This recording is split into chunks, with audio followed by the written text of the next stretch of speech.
एक बार कल्पना कीजिए, हमारी आंखों से दिखाई न देने वाला एक सैनिक विमान, दुश्मनों के रडारों में न फंसने वाला एक भारी बमवर्षक। वह आकाश में एक छाया की तरह चलता हुआ दुश्मनों के दिलों में दहशत पैदा करता हुआ यात्रा करता है। ये कोई हॉलीवुड फिल्म का दृश्य नहीं है, ये अब हकीकत बनने वाला है। दुनिया की अग्रणी सैनिक शक्तियां अपनी भविष्य को ऐसे अदृश्य विमानों पर आधारित करके निर्माण कर रही हैं। अब तक अमेरिका ही B-2 स्पिरिट जैसे स्टेल्थ बमवर्षकों को रखता था, लेकिन अब रूस मैदान में उतर चुका है। कुछ वर्षों से गुप्त रूप से एक प्रोजेक्ट को विकसित कर रहा है। उसके बारे में विवरण बहुत कम है, इसलिए उसे द इनविजिबल बॉम्बर कहते हैं। वही पागडा।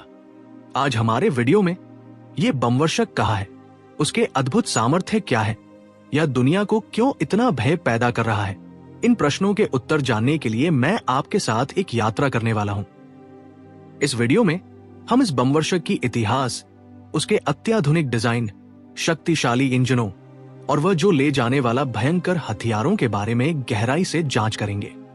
ये केवल एक युद्ध विमान नहीं है, रूस की परमाणु और पारंपरिक सैनिक रणनीति में एक महत्वपूर्ण भाग है। तो इस अद्भुत विमान के बारे में जानते हैं। पागडा क्या है, उसके अनुमान और असाधारण सामर्थ्य। पागडा का मतलब रूसी भाषा में prospective aviation complex for long range aviation है। नाम जितना बड़ा है, उसके सामर्थ्य भी उतने ही महान हैं, ऐसा कहते हैं। यह बमवर्षक लगभग 7,500 मील की दूरी यात्रा कर सकता है। सैद्धांतिक रूप से 30 घंटे तक हवा में रह सकता है, ऐसा अनुमान है। इस असाधारण सामर्थ्य के कारण यह मॉस्को से न्यूयॉर्क सिटी तक बीच में ईंधन भरने की जरूरत के बिना अटलांटिक ओशन के ऊपर से परमाणु वारहेड ले जा सकता है, ऐसा कल्पना करते हैं। अमेरिका के नए B-21 बमवर्षक की रेंज 2,500 मील है, जबकि चीन के H-20 बमवर्षक की रेंज 5,200 मील है, ऐसा अनुमान है। इन गणनाओं को देखते हुए पागडा अन्य देशों के बमवर्षकों से बहुत अधिक शक्तिशाली लगता है। इसलिए कुछ रक्षा विशेषज्ञ ये दुनिया का सबसे खतरनाक स्टेल्थ बमवर्षक बनेगा, ऐसा कहते हैं। टुपोलेव और पागडा प्रोजेक्ट के बारे में थोड़ा देखते हैं। टुपोलेव डिजाइन ब्यूरो रूस सरकार का एक प्रतिष्ठित एरोस्पेस डिफेंस डिजाइन कंपनी है। इसे 1922 में प्रसिद्ध Soviet aeronautical engineer Andre Tupolev ने स्थापित किया था। लगभग एक शताब्दी से अधिक टुपोलेव ने लंबी दूरी के विमानों के डिजाइन में बेजोड़ विशेषता दिखाई है। द्वितीय विश्व युद्ध के समय के तू-2 बमवर्षकों से लेकर सोवियत यूनियन के मुख्य रणनीतिक बमवर्षकों तू-95 बेयर और दुनिया के सबसे तेज सुपरसोनिक बमवर्षक तू-160 ब्लैकजैक तक उन्होंने 100 से अधिक सैनिक और नागरिक विमानों को डिजाइन किया है। टुपोलेव रूस के लॉन्ग रेंज एविएशन कमांड, रूस की लंबी दूरी की वायुसेना की रीढ़ की हड्डी के रूप में खड़ा है।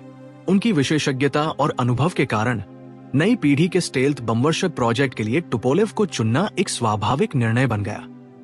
पागडा प्रोजेक्ट में टुपोलेव की भूमिका क्या है? पागडा प्रोजेक्ट की यात्रा रूस की उन्नत सैनिक आवश्यकताओं से शुरू हुई। रूस के पुराने बमवर्षकों को बदलने के लिए और अमेरिका B-21 तथा चीन H-20 जैसे विमानों से मुकाबला करने के लिए एक नए स्टेल्थ बमवर्षक की जरूरत महसूस की गई। रूस स्टेल्थ बमवर्षक सामर्थ्य प्राप्त करने का पहला प्रयास 2007 में शुरू हुआ। हालांकि 2008 में टुपोलेव कंपनी को इस प्रोजेक्ट के मुख्य डिजाइनर के रूप में चुना गया। टुपोलेव टीम ने तुरंत डिजाइन और इंजीनियरिंग कार्य शुरू किया। इस चरण में विमान के आकार, उसके इंजन प्लेसमेंट और स्टेल्थ विशेषताओं पर गहन शोध हुआ। उसके बाद निर्माण चरण में आए। लंबे डिजाइन चरण के बाद 2014 अप्रैल में रूस यूनाइटेड एयरक्राफ्ट कॉरपोरेशन के प्रमुख मेल पोगो ने एक महत्वपूर्ण घोषणा की। टुपोलेव ने प्राथमिक डिजाइन पूरा कर लिया है और अब निर्माण चरण में जा रहे हैं, ऐसा उन्होंने खुलासा किया। ये पागडा प्रोजेक्ट केवल कागजों पर ही नहीं, बल्कि वास्तव में बन रहा है, इसकी पहली आधिकारिक पुष्टि है। इस घोषणा के बाद 2015 में रूस के कजन शहर में स्थित गोबनव एविएशन प्लांट ने पहले पागडा प्रोटोटाइप बनाने के लिए कॉन्ट्रैक्ट जीता। ये प्लांट रूस के सभी रणनीतिक बमवर्षकों को बनाने का एक ऐतिहासिक केंद्र है। यहाँ तो 160 बमवर्षक भी बनाए जाते हैं। ये पागडा प्रोजेक्ट कितना महत्वपूर्ण है, यह दर्शाता है। साथ ही यह प्रोजेक्ट बहुत गुप्त रूप से चल रहा है। 2017 में मॉस्को में पागडा का पूर्ण स्केल युद्ध मॉडल बनाया गया, ऐसा रूसी समाचार एजेंसी टास ने घोषित किया। लेकिन उसके फोटो कभी जारी नहीं किए गए। ये रहस्य प्रोजेक्ट कितना महत्वपूर्ण है और कितना गोपनीय रखा जा रहा है, ये बताता है। इस पूरी प्रक्रिया में टुपोलेव कंपनी पाक-डा प्रोजेक्ट को डिजाइन से वास्तविक उत्पादन चरण तक चला रही है। पाक-डा टुपोलेव का सबसे प्रतिष्ठित प्रोजेक्ट है, जो रूस की लंबी दूरी की वायु शक्ति को भविष्य में ले जाएगा। उसके डिजाइन रहस्यों को एक बार देखते हैं। पाक-डा का डिजाइन सबसे महत्वपूर्ण और रहस्यमय पहलू है। इसे फ्लाइंग विंग कॉन्फ़िगरेशन में डिजाइन किया जा रहा है, मतलब विमान पूरा एक बड़े पंख की तरह होगा, जिसमें स्पष्ट फ्यूजलाज या पूंछ भाग नहीं होगा। इस डिजाइन के कारण पारंपरिक विमानों की तुलना में हवा में ड्रैग कम होता है और एरोडायनामिक क्षमता बहुत बढ़ जाती है। इससे विमान अधिक दूरी यात्रा कर सकता है और कम ईंधन खर्च होता है। पाक-डा का कुल अधिकतम टेक ऑफ वजन 112 टन है, जिसमें 30 टन हथियार पेलोड होगा, ऐसा रूसी स्रोत कहते हैं। उसके इंजन तु-160M बमवर्षक में उपयोग किए जाने वाले शक्तिशाली NK-3202 इंजनों पर आधारित डिजाइन किए गए हैं। ये इंजन 55,000 पाउंड से अधिक थ्रस्ट उत्पन्न कर सकते हैं और आश्चर्यजनक बात यह है कि ये इंजन पंखों के ऊपरी भाग में केबिन के दोनों तरफ होंगे। इस तरह इंजनों को पंखों के ऊपर रखने से जमीन पर स्थित रडारों से इंटेक चैनलों को छिपाया जा सकता है। इससे स्टेल्थ सामर्थ्य बढ़ता है। 2019 में रूसी समाचार एजेंसियों ने पहला प्रोटोटाइप 2021 में तैयार होकर पहली उड़ान 2024 से 2026 के बीच होगी, ऐसा एक टाइमलाइन दिया। हालांकि लीक हुए रूसी दस्तावेजों के अनुसार इस शेड्यूल में देरी हुई है। इन दस्तावेजों में 2023 से 2026 के बीच कम से कम 6 पाक-डा प्रोटोटाइप बनाने की रूस ने योजना बनाई है, ऐसा लगता है। इन देरियों के मुख्य कारण यूजर स्पेसिफिकेशंस, तकनीकी चुनौतियां और कर्मचारियों की कमी है, ऐसा यूरेशियन टाइम्स ने रिपोर्ट किया। वैसे भी एक नए सैनिक विमान बनाने में ऐसी देरियां सामान्य है। रूस सरकार 2024 के मध्य में मॉस्को के ऊपर पहली फ्लाइट करने की योजना बना रही है। रूस की सैनिक रणनीति और पाक-डा की भूमिका। पाक-डा केवल एक बमवर्षक नहीं है, रूस की परमाणु रणनीति में ये एक महत्वपूर्ण भाग है। न्यूक्लियर ट्राइड, परमाणु त्रयी नामक नीति से एक देश अपनी परमाणु हमला क्षमता को बनाए रख सकता है। इस ट्राइड में जमीन पर स्थित मिसाइलें, पनडुब्बी से लॉन्च की जाने वाली मिसाइलें और वायुसेना बमवर्षक शामिल है। यह व्यवस्था दुश्मन के हमले के बाद भी प्रतिशोध हमला करने की क्षमता सुनिश्चित करती है। वर्तमान में रूस तु-107, तु-22 और तु-95 जैसे रणनीतिक बमवर्षकों का उपयोग कर रहा है। हालांकि पाक-डा अपनी स्टेल्थ क्षमता और अधिक दूरी यात्रा करने की क्षमता के कारण नाटो और अमेरिका के लिए अधिक गंभीर खतरा बन सकता है। ये केवल परमाणु वारहेड ले जाना ही नहीं, बल्कि दुश्मन की वायु रक्षा हथियारों और नष्ट करने चुनौतियों के बारे में देखते हैं। पाक-डा के बारे में रूस जो अनुमान लगा रहा है, उस पर कुछ विशेषज्ञ संदेह व्यक्त कर रहे हैं। इस विमान की रेंज और पेलोड क्षमताएं अतिशयोक्तिपूर्ण है, ऐसा वे मानते हैं।